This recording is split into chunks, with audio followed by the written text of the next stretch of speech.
नमस्कार मित्रांनो, महाराष्ट्रातील गरजूवंत कामगारांसाठी हा एक आनंदाचा क्षण आहे। प्रत्येक लाभार्थ्यांना फक्त 1 रुपयामध्ये 30 ग्रह उपयोगी वस्तूचा संच जो आहे म्हणजे किट जो आहे तो दिला जाणार आहे। यामध्ये कोणते लाभार्थी पात्र होणार आहेत, जे लाभार्थी पूर्वी नोंदणी केलेली आहेत अशा लाभार्थ्यांना सुद्धा फक्त 1 रुपयामध्ये दिले जाणार आहे। पूर्वी जर तुम्ही यामध्ये नोंदणी केला असेल तर फ्री मध्ये हे 30 वस्तू तुम्हाला मिळणार आहेत। यानंतर जे लाभार्थी नवीन यामध्ये नोंदणी करू शकणार आहेत त्यांना कोणता फॉर्म भरायचा आहे, कोणत्या ठिकाणी तो फॉर्म सबमिट करायचा आहे, पूर्ण व्यवस्थित माहिती आपण या व्हिडिओच्या माध्यमातून समजून घेणार आहोत। त्यासाठी नक्की हा व्हिडिओ शेवटपर्यंत पहा। तत्पूर्वी चॅनलवरती पहिल्यांदाच आला असाल तर चॅनलला सबस्क्राइब करून बेल नोटिफिकेशनला क्लिक करा। चला तर मग व्हिडिओ सुरू करूया। मित्रांनो, या ठिकाणी मी फॉर्म ओपन केलेला आहे, व्यवस्थित माहिती समजून घ्या। नगरपंचायत, महानगरपालिका, नगरपंचायत, नगरपालिका, नगर परिषद यांच्या मार्फत बांधकाम कामगारास मागील वर्षात 90 दिवस किंवा त्यापेक्षा जास्त दिवस काम केल्याचे प्रमाणपत्र हे मिळणार आहे तुम्हाला। यामध्ये कोणकोणते लाभार्थी नोंदणी करू शकणार आहेत याबद्दलची सुद्धा माहिती आपण यापूर्वी दिलेली आहे। फक्त बांधकाम कामगार म्हणून तुम्ही जर असाल तर यामध्ये नोंदणी करू शकताय, परंतु बांधकाम कामगारामध्ये जवळपास 20 कामगार यामध्ये येऊ शकतात। सुतार असेल, गवंडी असेल, पेंटर असेल, हेल्पर असेल, असे भरपूर असे लाभार्थी आहेत। त्याची लिस्ट सुद्धा मी यापूर्वी एका व्हिडिओमध्ये घेतलेली आहे। या व्हिडिओच्या शेवटी मी तो व्हिडिओ लावेन, त्यावरती क्लिक करा आणि पूर्ण व्यवस्थित माहिती समजून घ्या। आता यामध्ये बघा, जावक क्रमांक 1 नंबरला देण्यात आलेला आहे। हे जावक क्रमांक तुम्हाला टाकायचं नाहीये।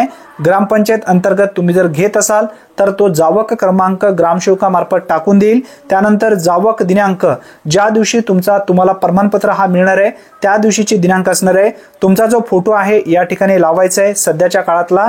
त्यानंतर नगरपालिकाचा, नगरपंचायत जे काय असेल त्याचं नाव या ठिकाणी टाकायचे आहे।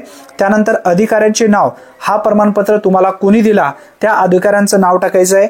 पद नेमकं काय आहे, नगरपालिकेतून असेल तर नगर अभियंता, त्यानंतर ग्रामपंचायतून असेल किंवा ग्रामपंचायतून असेल तर ग्रामसेवक, जो पद आहे तो पद तुम्हाला टाकायचं आहे। त्यानंतर तालुका टाकायचा आहे, त्यानंतर तुम्हाला खाली पिनकोड टाकायचं आहे आणि यामध्ये जी माहिती दिलेली आहे ती पूर्ण माहिती एकदा वाचून घ्यायची आहे। बघा, इमारत व इतर बांधकाम कामगार म्हणजेच रोजगार विनिमय व सेवा शर्ती अधिनियम 1996 व महाराष्ट्र इमारत व इतर बांधकाम कामगार रोजगार विनिमय व सेवा शर्ती नियम 2007 ने बांधकाम कामगार लाभार्थी म्हणून खाली नमूद बांधकाम कामगारांना, नाका बांधकाम कामगारांना म्हणून नोंदणी करण्यासाठी 90 दिवस काम केल्याचे प्रमाणपत्र देण्यात येत आहे असा सुद्धा उल्लेख करण्यात आलेला आहे। आता बांधकाम कामगारांचे नाव या ठिकाणी टाकायचं आहे। त्यानंतर बांधकाम कामगाराचा पत्ता टाकायचा आहे, आधार कार्ड प्रमाणे जो असेल तो। त्यानंतर वय काय आहे ते वय टाकायचं आहे।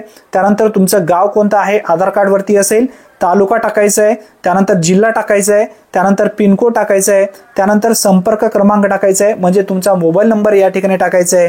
त्यानंतर कामाचा प्रकार किंवा स्वरूप, यामध्ये तुम्ही नेमकं काय आहे, हेल्पर आहात की कामगार, बांधकाम कामगार म्हणून मिस्त्री आहात, पेंटर आहात, इलेक्ट्रिक असाल, वेल्डर असाल, जे काही असेल ते या ठिकाणी टाकायचं आहे। त्यानंतर कामगाराचा सध्याचा कामाचे ठिकाण, आता कामाच्या ठिकाणमध्ये ज्या ठिकाणी तुम्ही सध्या काम करत आहात त्याचा ॲड्रेस या ठिकाणी टाकायचा आहे, गावाचं नाव टाकायचं आहे, तालुका टाकायचा आहे, त्यानंतर जिल्हा टाकायचा आहे, त्यानंतर पिनकोड टाकायचं आहे, ज्या ठिकाणी सध्या तुम्ही काम करत आहात त्या पिनकोड टाकायचं आहे। त्यानंतर बघा, नमूद बांधकाम कामगाराची नियुक्ती दिनांक, आता भरपूर असे लाभार्थी या ठिकाणी चुका करत आहेत। नियुक्ती दिनांक तुम्हाला कधीची टाकायची आहे, जर तुम्ही आज प्रमाणपत्र जर घेत असाल तर मागील 90 दिवस कंप्लीट व्हायला पाहिजे ही तारीख या ठिकाणी टाकायची आहे। आता उदाहरणार्थ जर आपण पाहायला गेला, आता सध्या काय चालू आहे, एप्रिल महिना चालू आहे।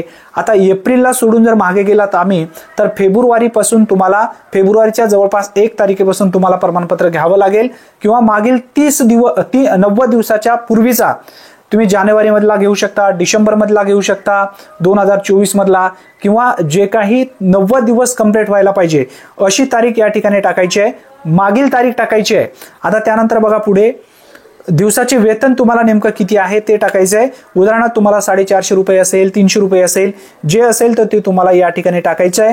त्यानंतर बघा खाली ठेकेदारांचे जे नाव आहे ते नाव या ठिकाणी टाकायचं आहे। जर एखाद्या मिस्त्रीच्या हाताखाली तुम्ही काम करत असाल तर त्या मिस्त्रीचं नाव या ठिकाणी टाकायचं आहे, किंवा एखाद्याच्या घरी तुम्ही काम करत आहात, मिस्त्री नाहीये, एखाद्याच्या बांधकाम चालू आहे आपल्या गावामध्ये, त्या बांधकाम कामगार ज्या घरांचा चालू आहे त्या घरमालकाचं नाव या ठिकाणी टाकायचं आहे। त्यानंतर त्याचा पत्ता टाकायचा आहे, त्यानंतर त्याचा मोबाईल नंबर टाकायचा आहे, त्यानंतर या तारखेपासून या तारखेपर्यंत जी नियुक्ती दिनांक या ठिकाणी तुम्ही टाकलेली आहे ती दिनांक या तारखेपासून टाकायची आहे, आणि 90 दिवस पेक्षा जास्त जे तुम्हाला झालेली आहेत ती तारीख या ठिकाणी टाकायची आहे। त्यानंतर बघा त्या ठेकेदारांची सही घ्यायची आहे। जर तुम्ही मिस्त्रीच्या हाताखाली काम करत असाल तर त्या मिस्त्रींची सही घ्यायची आहे। जर घरमालकाचं नाव जर तुम्ही वरती टाकलेलं असेल तर या ठिकाणी त्या घरमालकाची सही घ्यायची आहे। आता हे सर्व फॉर्म भरून घेतल्याच्या नंतर तुम्हाला ग्रामसेवक कडून या ठिकाणी एक आडवा स्टॅम्प घ्यायचा आहे बघा या ठिकाणी, आणि त्यावरती त्यांची सही घ्यायची आहे। आणि त्यानंतर बघा या ठिकाणी तुम्हाला एक फोटो लावायचा आहे याच प्रमाणपत्रावरती, आणि फोटोवरती तुम्हाला जो काही गोल स्टॅम्प तुमच्या ग्रामपंचायतीचा असेल किंवा नगरपालिकेचा असेल तो तुम्हाला या ठिकाणी मारून घ्यायचं आहे। अशा पद्धतीने अतिशय महत्त्वपूर्ण ही माहिती आहे। यासाठी कोणकोणते डॉक्युमेंट लागतात हे समजून घ्या। तुमच्याकडे एक आधार कार्ड, बँकेचा पासबुक, कुटुंबातील सर्व व्यक्तींचे आधार कार्ड, रेशन कार्ड नोंदणी करण्यासाठी लागतो। ही नोंदणी तुम्हाला कोणत्याही ठिकाणी ऑनलाईन रित्या करता येईल। जर तुमच्याकडे हे प्रमाणपत्र असेल तर तुम्ही कोणत्याही ठिकाणी कोणत्याही कॉम्प्युटरवरती जाऊन नोंदणी करू शकता। नोंदणी केल्यानंतर तुम्हाला एक तारीख भेटेल, ती तारीख तुम्हाला घ्यायची आहे। तारीख घेतल्याच्या नंतर ज्या ठिकाणी कामगार ऑफिस आहे त्या ऑफिसच्या ठिकाणी जायचं आहे, आणि हा जो प्रमाणपत्र आहे हा प्रमाणपत्र त्या ठिकाणी दाखवायचं आहे, आणि तुमचं हे जे काही बांधकाम कामगार म्हणून नोंदणी आहे ती नोंदणी पूर्ण होईल। त्यानंतर तुम्हाला यामध्ये ज्या काही विविध योजना लाभ मिळू शकणार आहेत, यामध्ये 30 घरउपयोगी वस्तूचा संच असेल, पेटी असेल, मुलांना शिष्यवृत्ती असेल, जर तुम्हाला काही दुखापत झाली, आजार झाली तर त्याला पैसा असेल, मुलीच्या लग्नासाठी पैसा असेल, मुलांच्या लग्नासाठी पैसा असेल, असे भरपूर हे स्कीम आहेत। यामध्ये सर्व फ्री मध्ये दिले जात आहेत। यासाठी ज्या काही तुमच्या शंका आहेत किंवा ज्या योजनेबद्दलची तुम्हाला पूर्ण माहिती पाहिजे असेल, याची पूर्ण प्लेलिस्ट जी आहे बांधकाम कामगार योजनेबद्दलची या व्हिडिओच्या शेवटी मी लावेन, त्यावरती टच करा, पूर्ण व्हिडिओ तुम्हाला दिसतील। ज्या व्हिडिओ संदर्भात तुम्हाला माहिती पाहिजे असेल किंवा ज्या योजनेसंदर्भात तुम्हाला माहिती पाहिजे असेल ते सर्व तुम्हाला व्यवस्थित त्या ठिकाणी दिसणार आहे।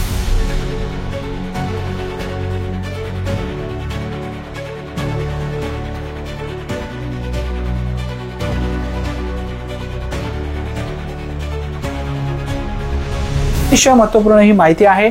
जास्तीत जास्त मित्रांपर्यंत हा व्हिडिओ नक्की शेअर करा। चॅनलवरती जर तुम्ही पहिल्यांदाच आला असाल तर चॅनलला सबस्क्राइब करून बेल नोटिफिकेशनला क्लिक करून ऑल बटनला नक्की प्रेस करून ठेवा।